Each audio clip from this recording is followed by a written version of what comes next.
Hello, I'm Jeff Siegel. Welcome to our Saturday video seminar for Santa Anita. And we have a good 9-race program, including the Robert J. Frankel Stakes that goes as the third race.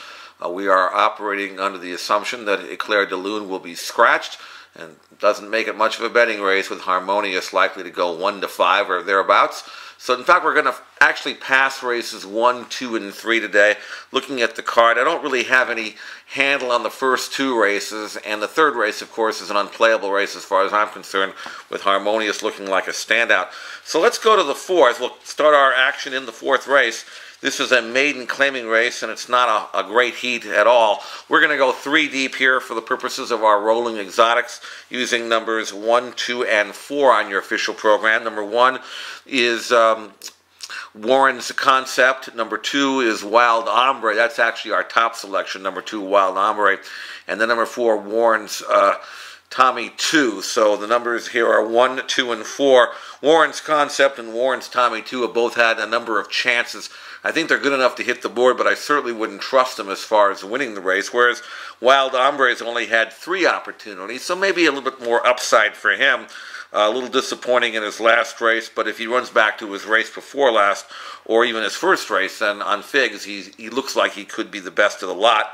So let's put Wild Ombre on top, also using Warren's Concept and Warren's Tommy 2. Numbers 1, 2, and 4, preference to number 2, Wild Ombre. Fifth race, 6 furlong event, Fillies and Mares, a claiming race, and we're going to use 2 horses here. Number 6, Tamarin, is a class dropper in the Mike Mitchell barn, and she really will beat this field if she's anything close to her best.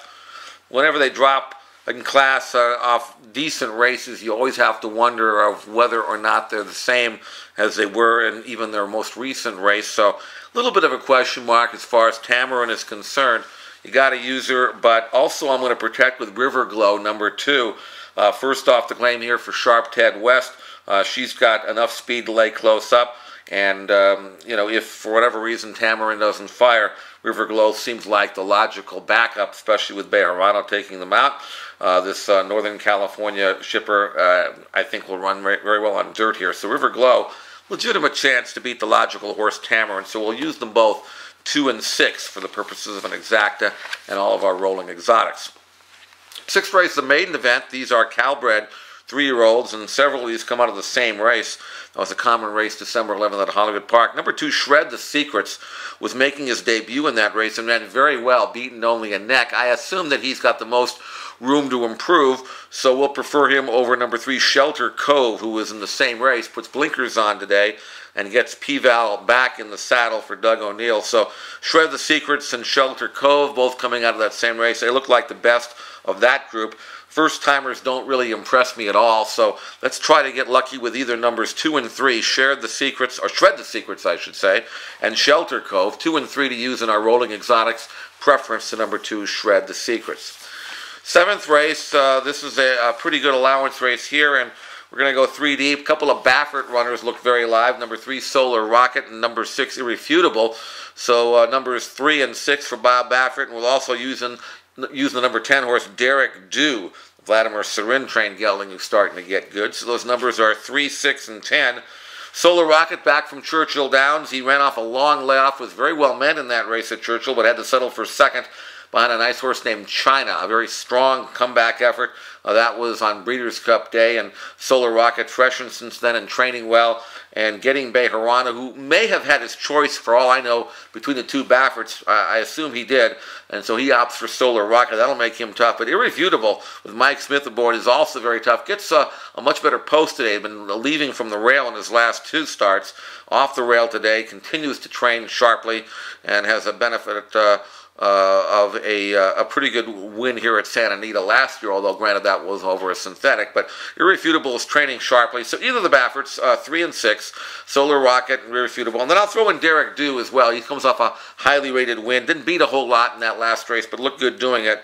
And another forward move for him, and he's right there as well. 3, 6, and 10. 8th race, a very good race, the Daytona. This is a 6.5 down the hill. an outstanding group of sprinters. Number 1, Dance with Gable, is a perfect 3 for 3 on this course. You have to respect him, and he's going to be right there again.